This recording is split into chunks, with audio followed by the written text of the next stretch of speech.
ngeri banget ya ini dosa bohong ini sampai ada yang dirobek nanti di akhirat. Iya. Terus ada nggak sih dalam Islam ini bohong yang diperbolehkan? Adakah bohong yang diperbolehkan?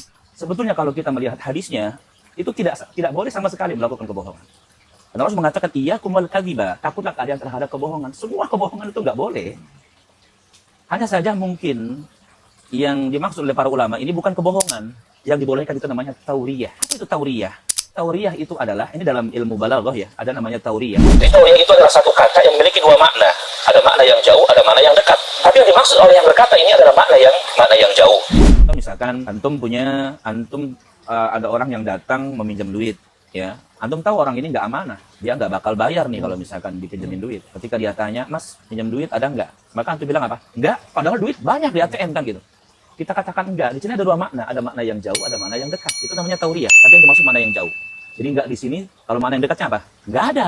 Emang duitnya enggak ada, itu mana yang dekat.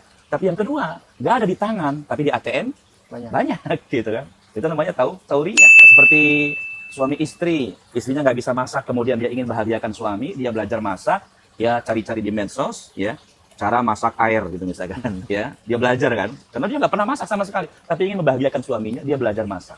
Dia pengen suaminya makan itu dari hasil masaknya dia. Ketika masak, goreng tempe, asinan, maka kemudian dia tanya sama suaminya, Mas, gimana tempenya? Nah, kita kalau misalkan jadi suaminya, kira-kira jawabannya apa? Enak nggak Mas masakannya? Jawabannya apa? Enak. Enak kan ya? Nah, enak di sini ada dua makna kan? Ada makna yang dekat, enak beneran, ada makna yang jauh. Enak kalau garamnya dikurangi. Tapi kita ingin bahagiakan istri, kita katakan enak. Itu namanya tauriyah. Yang dibolehkan sebagai tauriyah. Jadi bukan bohong secara langsung. Ya.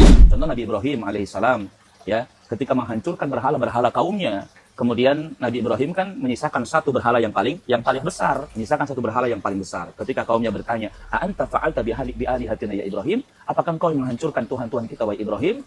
Maka Nabi Ibrahim mengatakan, "Bal fa'alahu kabiruhum hadza." Yang menghancurkannya yang paling besar itu ini.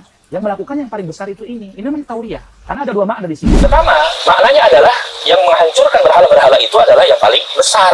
Tapi ini makna yang dekat. Dan itu bukan yang dimaksud oleh Nabi Ibrahim alaihissalam. Itu kan jelas Nabi Ibrahim alaihissalam. Nabi Ibrahim ingin mengatakan yang melakukannya yang gede itu ini. Ini maksudnya ingin menunjukkan ini yang paling besar. Ini bukan kebohongan, tapi namanya tauriyah. Makanya kata para ulama dibolehkan melakukan tauriyah, tapi jangan sering-sering. Karena tauriyah juga disebutkan Nabi SAW sebuah kebohongan. Rasul mengatakan, la yakdzibu Ibrahim, ya tidaklah Nabi Ibrahim alaihissalam melakukan kebohongan kecuali dalam 3 hal. Lalu ini bukan bohong kata para ulama, tapi ini tauriyah. Gitu. Wallahu a'lam.